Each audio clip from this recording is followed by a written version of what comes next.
Good afternoon, everyone. My name is Tomas Profant, and I will be moderating this panel on European Green Deal, organized within the framework of the international symposium organized by the Institute of International Relations in Prague. Please allow me to introduce our two guests. From Norway, we will have Mr. Espen Stoknes, Director of the Center for Sustainability and Energy of the Norwegian Business School. And from Germany, we will have Nina Treu, the co-founder of Laboratory for New Economic Ideas from Leipzig. Thank you very much for agreeing to talk to me today. To talk about European Green Deal. So, as I said, that is the topic of today's panel. First, I will have a few remarks on what European Green Deal is, an introduction to the topic. Then, Mr. Stoknes and Ms. Treu will present their position on European Green Deal. And after that, we'll have a short discussion, depending on the number of questions coming from the audience. I certainly have quite a few questions, but I will be happy to, leave the floor to the audience, to their questions. So what's a European Green Deal? It's an initiative of the European Union. The main element of it is the European climate law. Basically, recently there has been a change. There is a long-term goal of the European Green Deal is to have 0% is to be climate neutral by 2050. Previously, there was the aim to decrease greenhouse gas emission by 40% in 2030. Now the climate target is 55%. It can still increase. We will see. There are other elements in the European Green Deal, the farm to fork strategy or the circular economy aim to achieve a circular economy, and few others. My aim will be to focus on climate change, to focus on greenhouse gas emissions. So, where are we now with these emissions? According to IPCC, International Panel on Climate Change, in order to have 1/2 or 2/3 chance of reaching or of staying below 1.5 degree, we need to reduce by around half, the emissions of the 2010 level. So this is what the IPCC stated, and this is something that the European Green Deal seems to have in mind. According to other sources, we need to decrease by 65%. So obviously there is no consensus. I mean, it's very exact, too exact maybe for a consensus to be reached. So this is the aim and the reality regarding these climate change, these greenhouse gas emissions. How were we doing until now? That's in the EU since 1990 until 2008. There was stability in the emissions. They were not growing. They were not declining. There was a decline since 2008. Some say that this was due to the economic decline, economic slowdown. Between 2014 and 2017, again, the emissions were pretty much stable. There seems to be a decline 2018, 2009. These, of course, this is valid for both territorial and consumption-based emission, but consumption-based emission are around more than 15% higher, depending on the year, up to 19%. Overall, not much of a decline in terms of the EU emissions, but certain decline, yes, there was. And of course, there are several countries where this decline was more significant. Furthermore, we have these forecasts, just recent forecasts, the ice is melting in line with the worst case scenario by IPCC, was melting between 2007, 2017. So maybe we should really focus on, the worst case scenarios, but, it's just one recent article that was published. Another point to mention, European Commission was criticized for supporting gas infrastructure projects, which obviously will cause some greenhouse gas emissions, and was accused of hypocrisy in this regard. And I hope we will get to talk about the differentiated responsibility, the responsibility of the rich countries, of which EU mostly consists. Okay, so one last point. Ecological organization demands 65% decrease until 2030 and neutrality until 2040. I don't know. I just wanted to say a few points, some position toward the European Green Deal. And I would like to ask basically two things, my two guests. The first question is, what is your position toward this European Green Deal? If you could, evaluate it, what do you find most important, and what do you find positive and negative? And second question, the EU was doing something. It has been obviously doing something about climate, certainly since the 1980s or so, but more so in the recent decades. There were regulations passed, there were quotas, all this stuff was happening. But maybe that was not enough. And maybe now we're really, going to get into some serious reduction. Is it meaningful to argue in this way that maybe we should not, argue that, we haven't reached anything until now. Obviously, this traditional policy is not going to help. Is this some kind of a meaningful argument? So that would be my second question. So please, Mr. Stoknes, I give you the floor if you could please answer. Thank you. Both questions. Thank you so much, Tomas, for a good introduction, and thank you for inviting me. My greatest disappointment today is that I couldn't visit beautiful Prague as I was expecting, but we all know the reason. So let me do a few slides in my 8 minutes, and then I will return to your question in terms of whether the EU Green Deal is sufficient or not. The question that has been coming up recently in terms of the economic discussion is this issue of degrowth, which really, as a missile word, tries to attack the growth discourse that the EU is still within. I have a background both as a psychologist and an economist, and I have been pondering this theory of change. What is the most fruitful way to argue for a degrowth or to try to replace a dysfunctional grey growth system with something called genuine green growth? So I'm trying to propose that as an alternative to the framings within the degrowth discourse. If we, let me see, does this take us, I just lost, there we go. Yeah.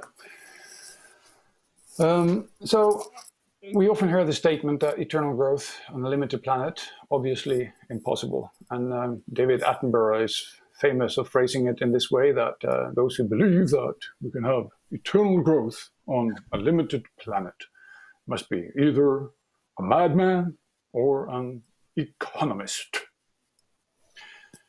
Well, I'm both a madman and an economist. the answer, of course, depends on what exactly do we mean with growth, and what exactly do we mean with eternal, and what exactly limits are we speaking about. One thing is for sure, which is that what we've been doing for the last 5 decades, since 1970, where both EU's and also the global GDP has been increasing in a perfect parallel with the materials use. So the material footprint of the economy has been 1-to-1, at least since 1970. To make €1 or $1 more, we typically use 1 kilogram of biomass, fossils, metals, or minerals. And this gray growth can certainly not continue. And if this is the path that EU is proposing, then it's certainly the wrong deal. Now, the issue is whether we can continue the GDP growth in a moderate way, not the maximum, not like Trumpian 4%, but more like European 1.5% per year, in that range, and sinking with as the GDP per person grows, while at the same time bringing dramatically down the biomass, the fossils, the metals, and the minerals, and thus having a substantial increase in the resource productivity as we move ahead.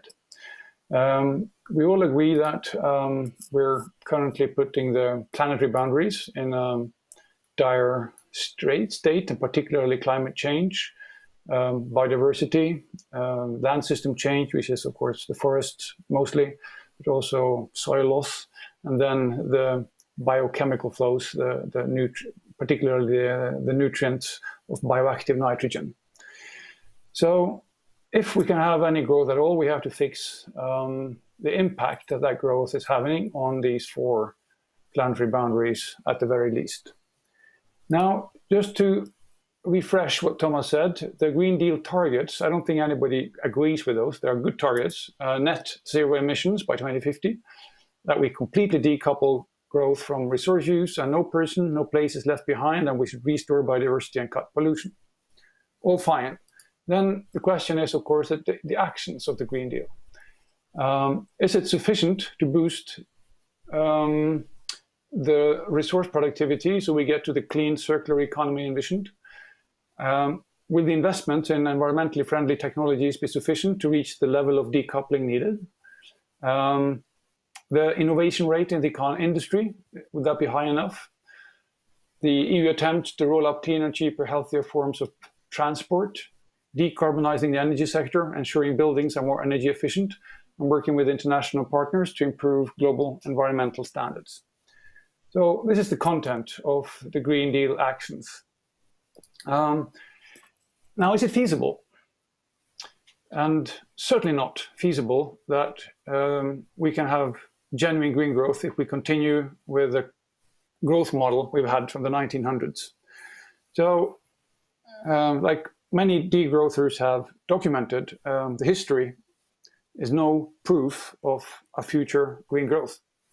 So we then have to achieve every year a certain level of genuine green growth as measured by the rate of change if we should have any opportunity to deliver. Let me illustrate what a genuine green growth rate means by, for instance, the mobility in Norway. This orange line is the number of diesel cars.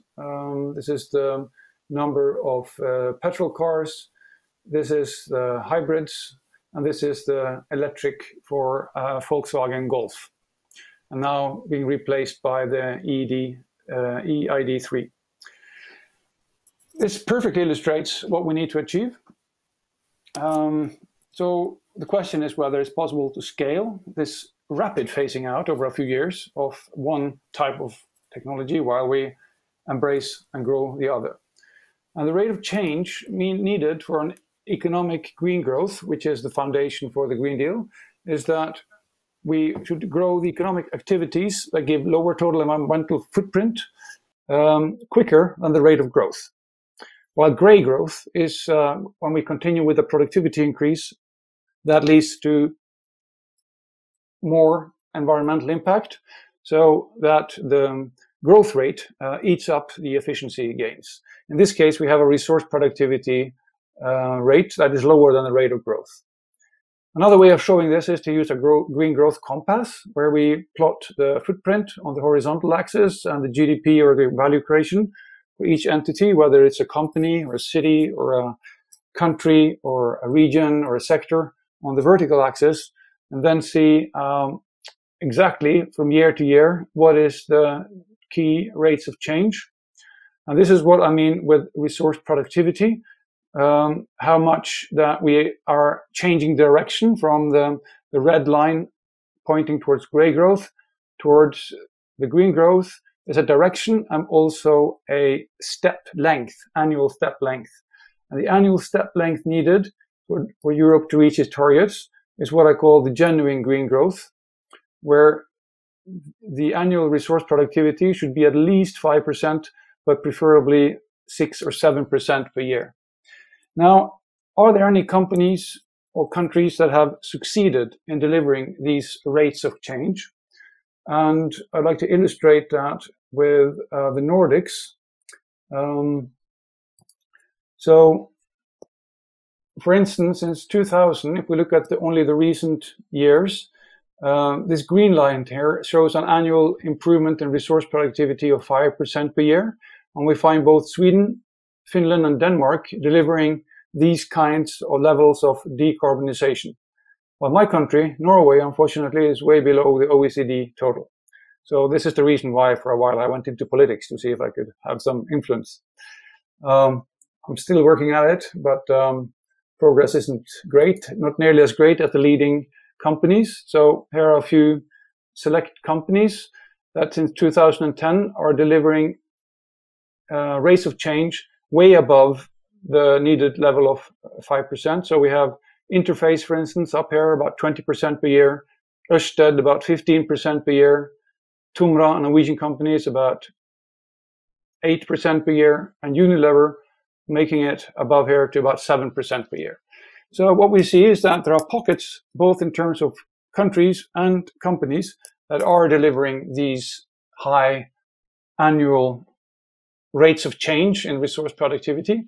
That indicates that if these companies and these solutions scale up, we will be able to deliver on the Green Deal.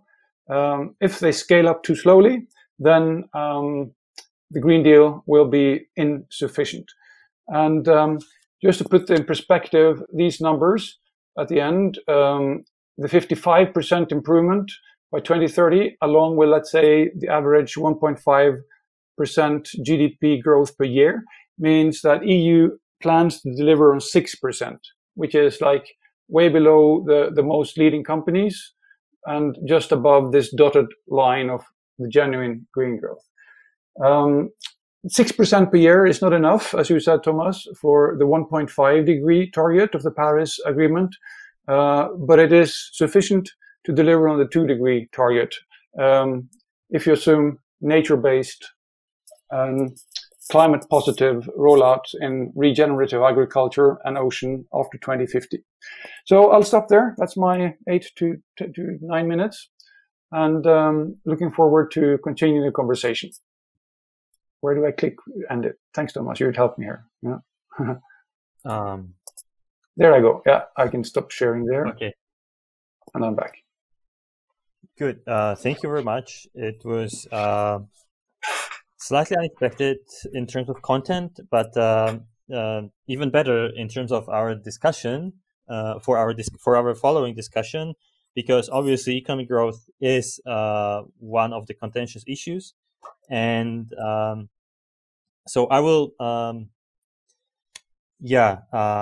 maybe come back with further question about the European Green Deal, but first let's talk about I would like to give floor to Ms. Treu, and so if you could present your take on the European Green Deal.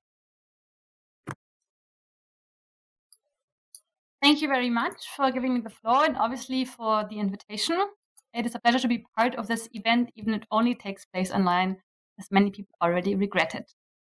So I agree on many points of here, and I also disagree on many points. I will still have my input as I prepared. As you just said, I think it's not obvious in this online world to align our talks that they really go well together. But I think it'll be very interesting for the discussion.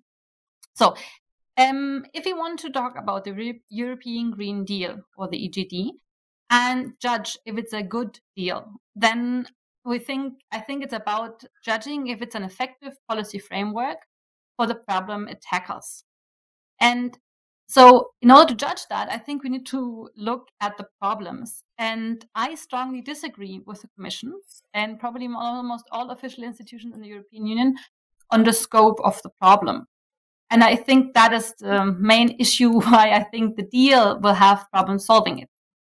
It's good to have the Green Deal in the sense of advertising climate change and tackling climate change and finding ways to make Europe climate neutral. It's ambitious, and that is important because otherwise, if we don't develop very, very ambitious plans, we won't be able to avoid dangerous climate change. But I would say that climate change is only a small part of the problem we face, and I would like to talk about that. First of all, we don't know if it's enough to have ambitious plans of a reduction of 55% by 2030 and then climate neutrality by 2050, as Tomas Profant already said, because we already reached tipping points, for example, the melting of the glaciers and the Arctic and the Antarctic, and this is coming on a lot faster than expected. So we really need to do the best we can do now to curb emissions very soon. And I fear it's not enough to just develop plans for in 30 years with a medium time goal at some point. As pointed out, the EDG does not only consider climate change. It also talks a little bit about biodiversity and agriculture and land use. In general, it talks about environmental problems above all climate change. And the question is, what about the other problems that we face in the European Union? Increasing inequality, the areas of anti-democratic right-wing parties, and still unstable financial market. So I think a new deal for any country in the world would need to address problems that also would need to address the social and democratic problems as well as the environmental problems. And to my understanding, those problems are all linked. They are all part of the economic system we have, and they cannot be tackled one by one. Our current system is capitalism, which is centered around the generation of profits, and it needs to grow to be somehow stable. It is not an economy that is oriented to serve people's need and to stay within the planetary boundaries. It only works via the exploitation of people and natural resources. There is no economic growth without the use of energy and the creation of emissions, as just said. So if we want to tackle climate change, we need to tackle the economic system. The industrial growth of the last 150 or 200 years, as was shown very neatly in the slide, was based on cheap resources such as coal and oil. If we want to stay within the limit of 1.5 degrees, we cannot take out oil and gas anymore out of the ground, and we cannot use it anymore. But if our economy is centered around those cheap resources, what do we do?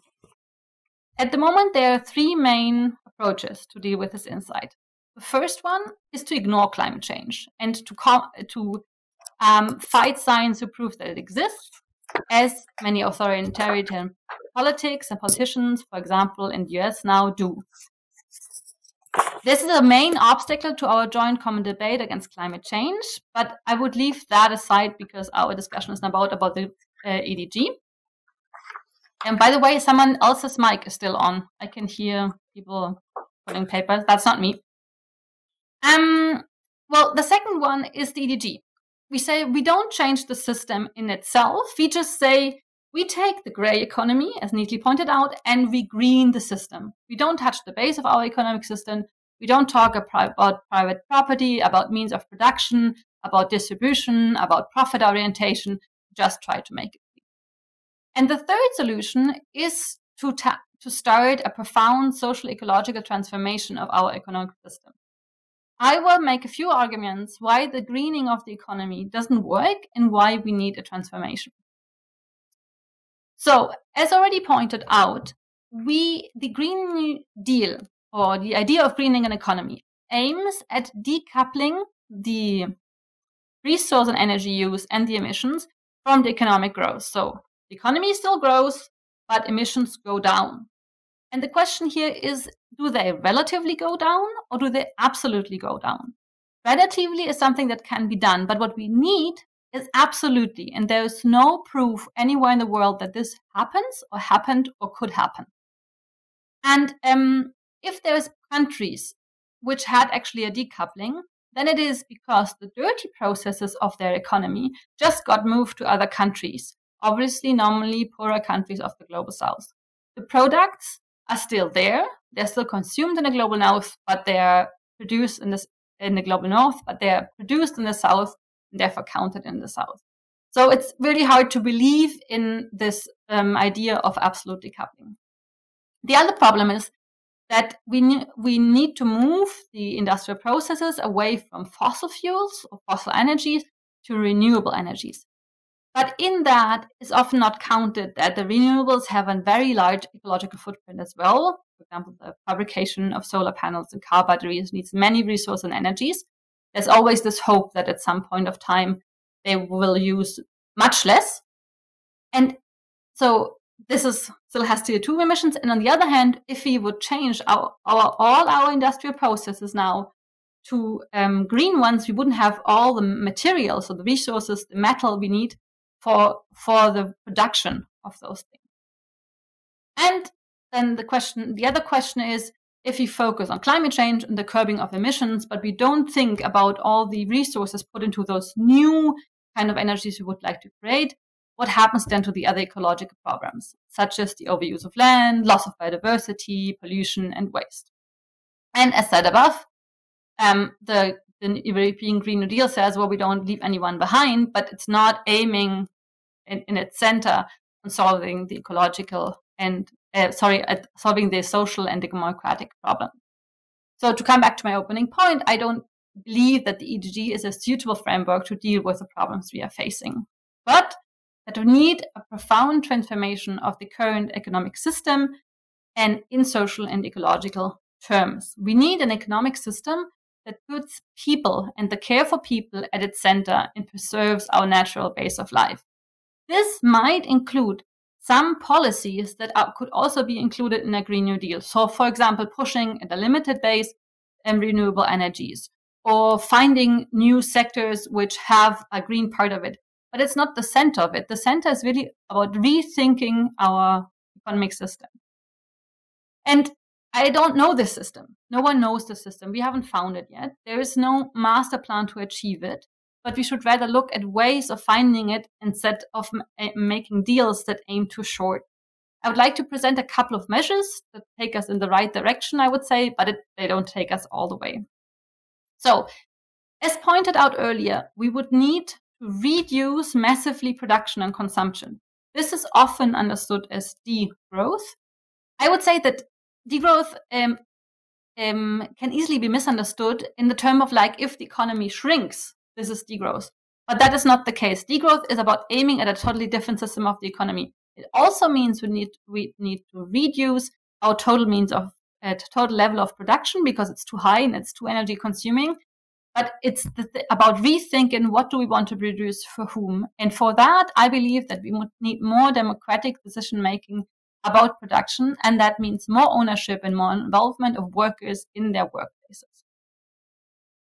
We also need to understand that the economy is not only the productive sector in which people work for wages, but also the reproductive sectors. The half part of the economy is actually the care sector. So the time we spend taking care of others and of ourselves, which is mainly done unpaid and by women. But if there is no caring for children, for sick, for the elderly, no food made, no home kept safe, we cannot produce it all. There is no economy. And we have to rethink this and understand that the whole is the economy and not only the part we do somewhere else against the wage, or maybe sometimes at home now as well, but which is normally linked to this other place. Therefore, a transformation would include a radical reduction of paid working time, let's say 20 to 25 hours, with wage alignments, in order to redistribute unpaid working time and also to have more time for learning, exchange, and democratic decision-making. And as said earlier, the divide between the rich and the poor is ever increasing. The richest 10% of the world population are responsible for 52 of the world's CO2 emissions.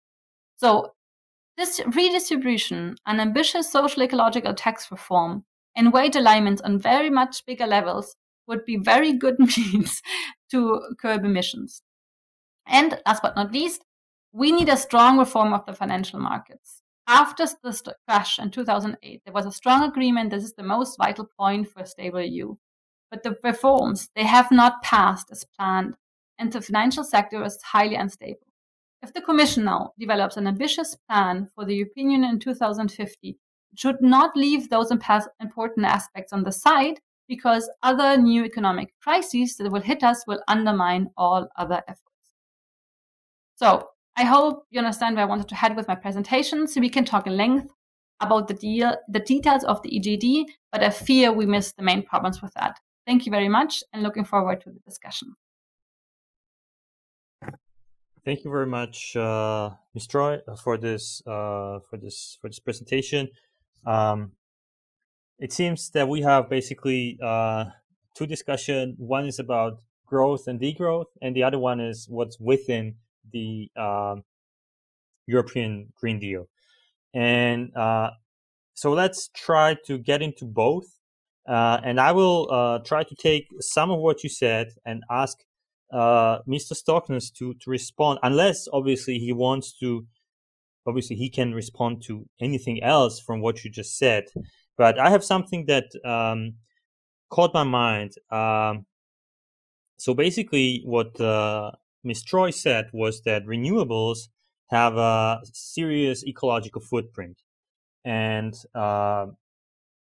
one of the slides of Mr. Stoknes' presentation was based on cars. And so it showed how cars, I think it was in Norway, those fossil fuel cars decrease in use, and the electronic cars are increase in use or sale, I'm not sure.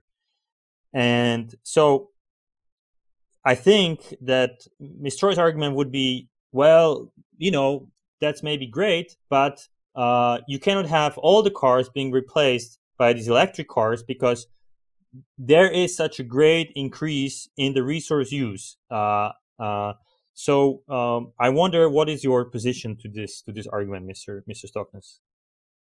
Yeah. So to just answer your specific last question, just replacing fossil fuel cars with electric cars and assuming that is sufficient to switch to a smarter mobility system, that is a very naive perception. So the issue is, can we deliver the mobility services that people will want and need in 2030, 2040, etc., in a much smarter way than we're doing today? So redesigning mobility systems holds a much order of magnitude larger efficiency gain than just switching a fossil car into a battery electric one.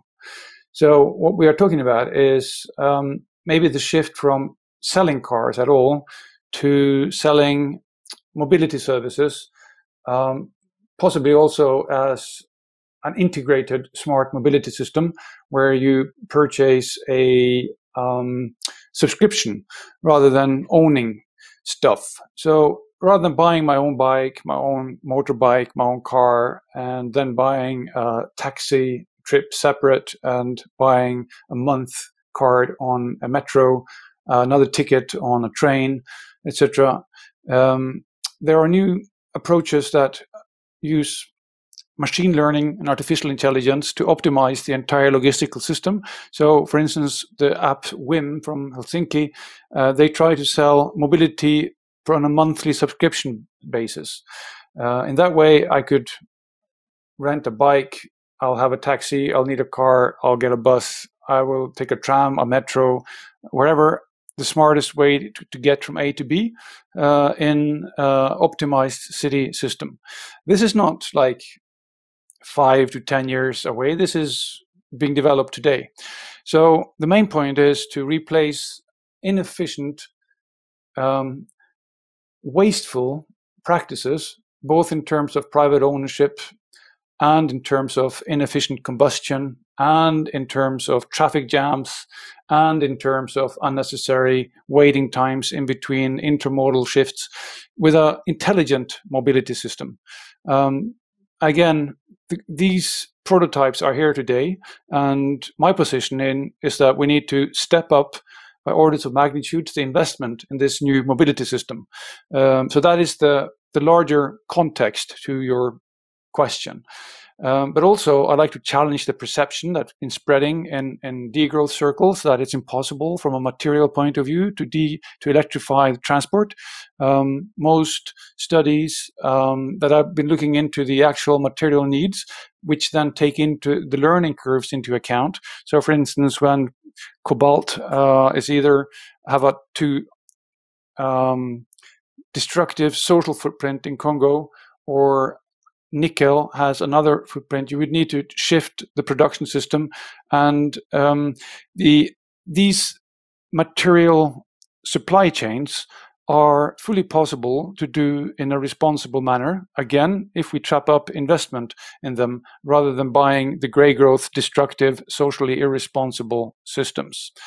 The main point is that the current fossil transport system is so wasteful and have such insane high footprints that when you electrify them, either in terms of electric bikes, buses, electrifying coastal ships, of course, electric cars, the gains you make are in the order of 80 to 90% relative to continuing with the fossil system.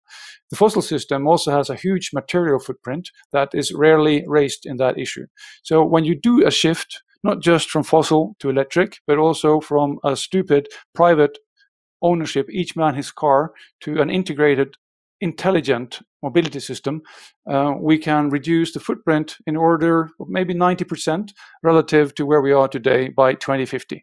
So that is the approach that I am seeing as more realistic than let me say, a somewhat Puritan degrowth approach, which tries to stop people from owning cars or stop people from traveling or flying, because, and from a political point of view, this generates unnecessary resistance.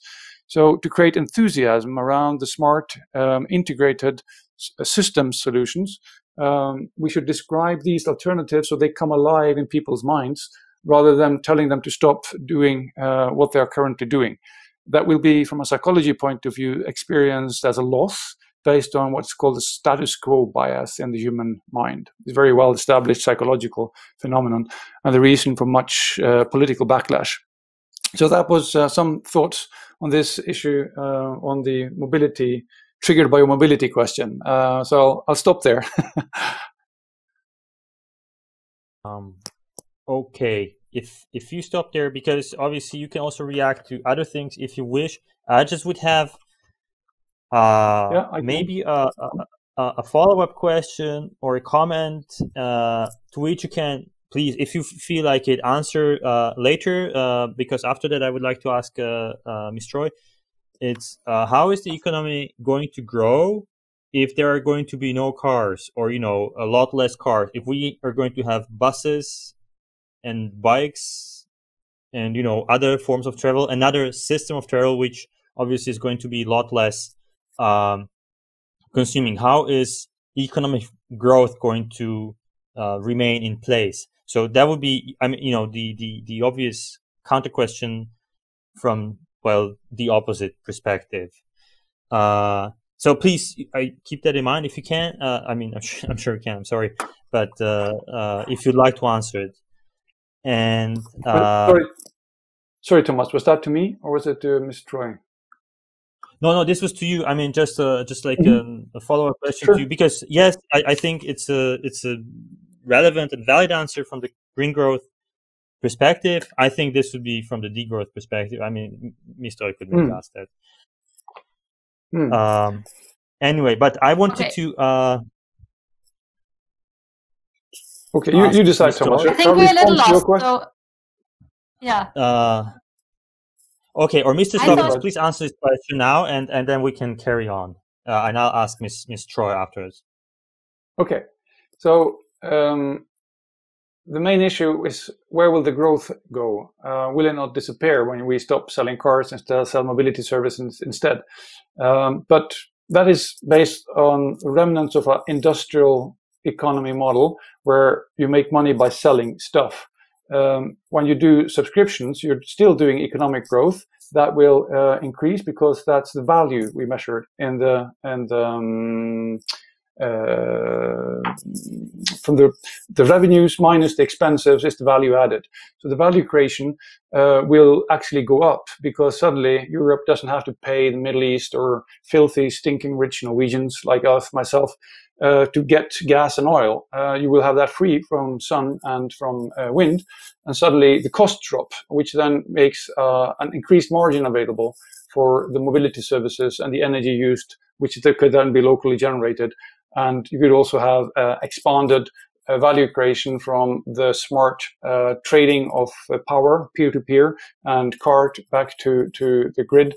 So the smart grid, along with renewables, would dramatically bring down the cost side, but the value added would increase to people because they would have a better mobility system. So economic growth can accomplish that. That was just specific to that question. Yes? Okay, thank you. Okay, let's hope so. Okay, a question to Ms. Treu. Basically, I'm also trying to ask you a critical question, and obviously you can also respond to Mr. Stoknes in anything you'd like. You said that what is necessary is the radical reduction of working time with the to decrease the CO2 emissions. I mean, to get to below 1.5 degree. How is it possible to have a decrease in the labor at the same time as we have a decrease in the use of fossil fuel? I mean, where are we going to get energy? Obviously, we will decrease it. That's the aim of degrowth. But still, we lose the energy from fossil fuels. And we also, if we decrease the number of working hours, lose the energy from the people. I mean, people could be working, on a field or somewhere where, you're not using the fossil fuel.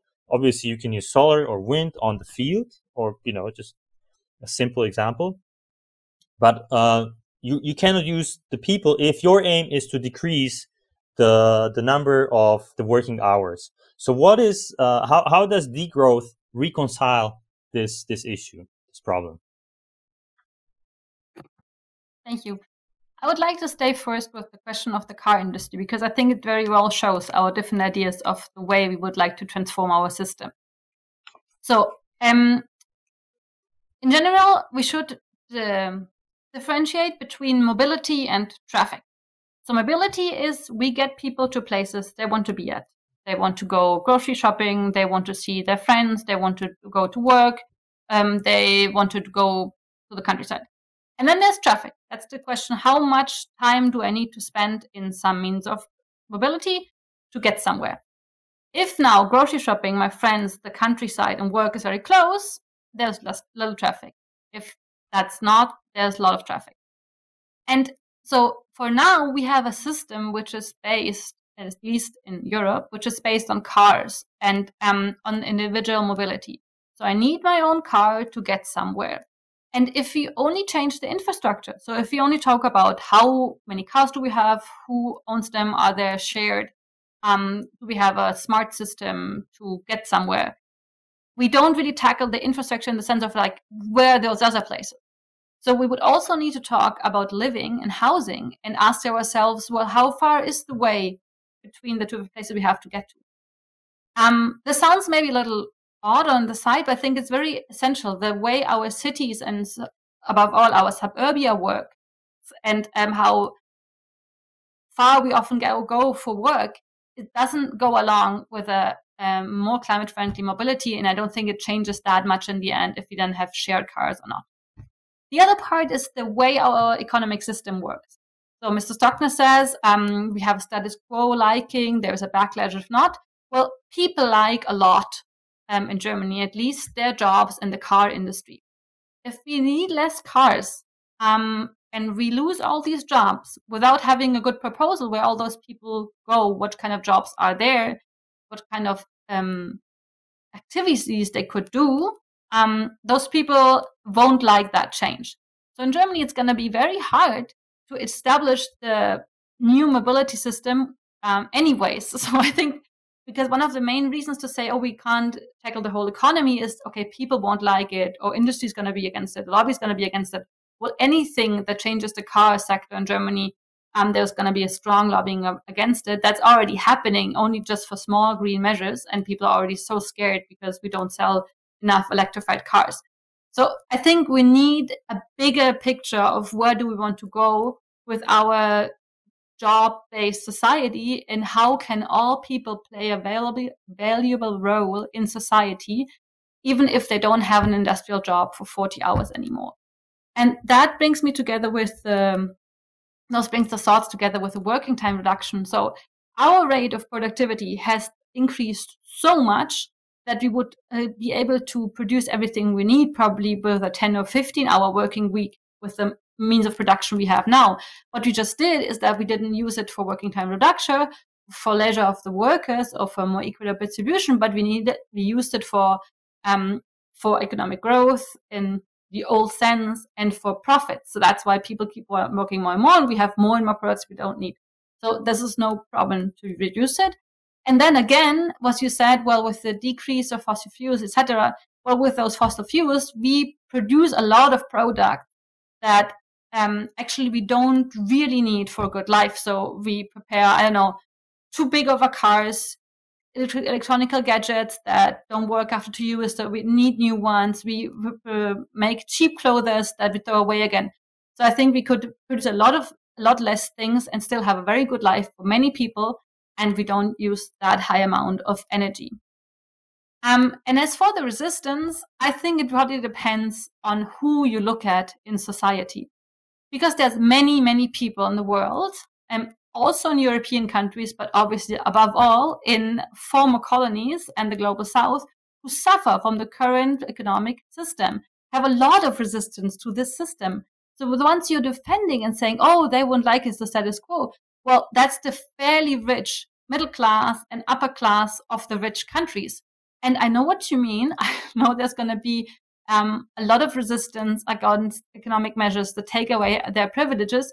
But I don't think this is the majority. And I think if we strive for justice, we should really think about how can we get people on board. And the citation Mr. Stoknes said earlier, that there cannot be infinite growth on a finite planet. It's not only in environmental terms, it's also in personal terms.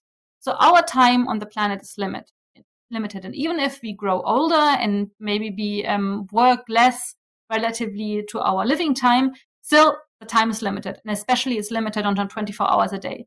So if we have more and more things and more services that happen around us all the time, we don't have more time to spend on them. And so there is a care crisis at the moment. People don't have time anymore to take care of the most important parts of their life. That means in relations to other people and of reproducing themselves, taking care of their health, etc.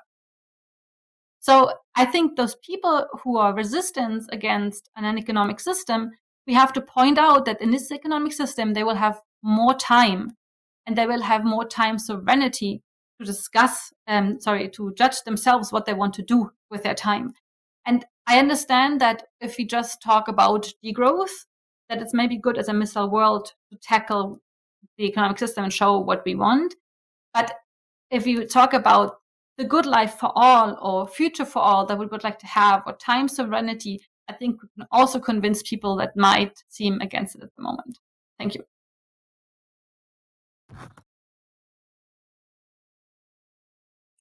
Okay, thank you for this response. it's we have 10 more minutes. So I would like to invite the viewers, if there are any, to send questions, to write down questions, and then I will receive them from one of the organizers. If there are none yet, then obviously, Mr. Stoknes, if you'd like to respond to this, you may. Please do so now. And one more question to you before I get to the European Green Deal, if I ever get to it, is precisely this question of differentiated responsibility. So, according to recent research, and I mean, I guess this is quite obvious, in terms of CO2 and greenhouse gas emissions, this was emitted by the rich countries to a much greater extent than by the poor countries. And according to research, this is 92% of the CO2 by the rich, by the global north. And I think 29% of it since 1850 is the EU. I mean, I don't think anyone questions this. When you talk about this, 1.5% growth, and therefore, I think 6% basically growth in resource use, kind of degrowth measure, productivity. Yes, sorry. Then I don't think, or if I understood it correctly, it doesn't include this differentiated responsibility that the EU should not only reach, carbon neutrality. It needs to reach. It needs to go below carbon neutrality if it's supposed to, repair what it destroyed since 1850. So that's a question, and obviously you can respond to Ms. Treu. Thank you, Tomas, and thank you to Ms. Treu in terms of explicating the case for reduced working time very well. I think we agree on much more than we disagree. In terms, for instance, of we need the need for less and less things. Absolutely, we need to get out of the business models where we linearly take, make, sell, waste as a personal ownership model, and get into better lives through more services and more sharing and more smarter mobility systems. Also, if we go back to the green growth compass that I showed, and the genuine green growth approach, there's no goal in itself to increase the GDP or economic growth as such. And we both completely agree that this is a very miserable measure for either the good life or other things we care about. It's merely a measure of the volume of activity that happens in markets where goods and services are priced in money. So it's a very crude and shall we say mistaken measure to use when we speak about the good life. Yet it does have a use if we reframe it in terms of how well is the activity aligned with care for nature and care for other people. So for each unit of value added, what is the resource use? And for each unit of value added, what impact does it have on social inequality? So maximizing growth makes no sense. But as long as we have a capitalism that is based on interest rates and return on investments, it only works as long as there's a stable accumulation. Of course, if we could conjure up another system altogether where the interest rate didn't exist, then it would be feasible to get rid of economic growth. The challenges are we don't have the time to remake it in the 10 years we're looking at. So my solution is to recommend a moderate growth, not a maximum growth, and then invite or allow the poorer countries to maximize their rate of growth until they could achieve a living standard that would be more fair, and it would also have to be in an inclusive way, both within country and between countries. And that connects to, so let me conclude the first thing. I fully support a reduction in working time, let's say by a year or so percent, 1% per year reduction in working time. So that would reduce the otherwise maybe too high GDP growth rate. So let us utilize the productivity growth that we've had in terms of shorter working hours. And that has the added benefit of reducing the otherwise too high annual growth rates. So that's why I say about 1% annual growth rate, and then maybe 1 to 2% reduction in working time. That would be an optimal balance. This also helps to connect with your issue, Tomas, of differentiated responsibilities. And let me just share the screen again, because in this genuine green growth compass, there are some interesting dynamics based on, if I take this to a larger size, let me see. Yes, there we go. So let's say for rich countries, you have a low GDP growth, typically 1%. This is origin, the 0 here. Then you would need rapid reduction in footprint, at least 5, 6, 7%, which would put you somewhere here. But I don't mind if any rich countries ventures to do also degrowth in the sense of reducing the volume of activity. So both consumption and production actually goes down, as long as the footprint goes much quicker down. So the problem with degrowth is that you quickly end up with a grayish degrowth where the footprint goes a little bit down as a consequence of just slowing or breaking the activity. But what we really need is a rapid reinvestment. So we end up in this Western triangle where there is some reduction in the volume of economic activity combined with a rapid reduction in the footprint. While if the rich countries do that, and I completely agree with the moral argument that the rich people, and Norwegians in particular, so I feel very bad about this personally, unproportionately contribute to emissions of climate gases and resource use. So we should, Norway should aim for being here if we could gain political momentum for it, while poor countries maybe should be allowed to have a rapid economic growth with somewhat even increase of emissions or material use to reduce the in-between country inequality. So the point then is that if they do rapid economic growth, they shouldn't end up here with a large increase in the footprint.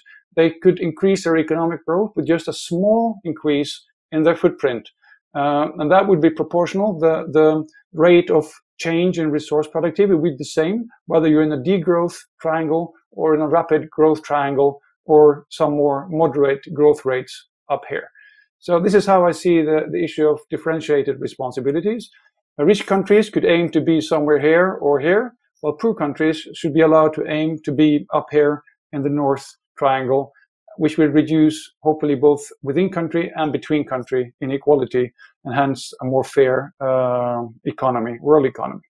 So that's, I think time is running out, so I'll stop here. Okay, thank you. Yes, we are running out of time. Basically, my question was, what of the European Green Deal you prefer as the most important policy? I don't know, the carbon taxes on imports, or investment, new investment rules, or emission allowances changes. But we have about a minute. So I don't know if you could just very briefly say something of this, and then I'll finish the talk. Okay, maybe I'll take the floor first. I don't have any particular way of the Green New Deal that I like most, because as I said, I think we should talk about the economic system as a whole. What I like about it is that we have the discussion about the Green New Deal, and that we think about the way we need to restructure our economy, and I think that is always good. I wanted to point out to the term climate neutrality, because it seems so neutral, but it actually hides the fact of geoengineering. So we think we can put more emissions into the air than we can actually use there, and then we take it out. We have some bioengineering in different places. You can look all this up. I just want to point out this is kind of dangerous because we don't know if it's going to work out, and we should rather aim for curbing real emissions than setting, oh, at some point we'll be neutral and we'll still find the technology. Thank you very much for the invitation and the talk.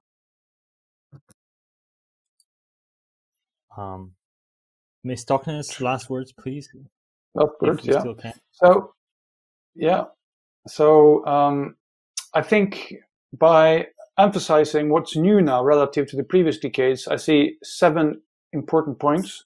That is the context of European Green Deal. The first is more and more are doing material flow accounting and climate accounting, which we didn't have before. The price of renewables and radical resource productivity solutions have been plumbing. So it's possible now to have them much more profitable. Climate risk is being taken into account as by the financial community.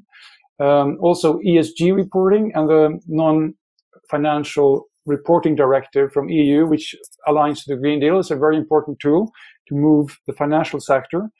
Also, the circular economy action plan is a very valuable part of this, because besides renewables, the circular solutions can address more of the problem. And of course, with COVID-19, just now, we have removed the barriers, the neoliberal ideology that we should have a minimalistic state. Now it's obvious that the markets need the state. And finally, EU here aligns with the Sustainable Development Goals, which we also didn't have properly implemented before. So these 7 points set up a new opportunity space for EU in the next decade. So that's my hope.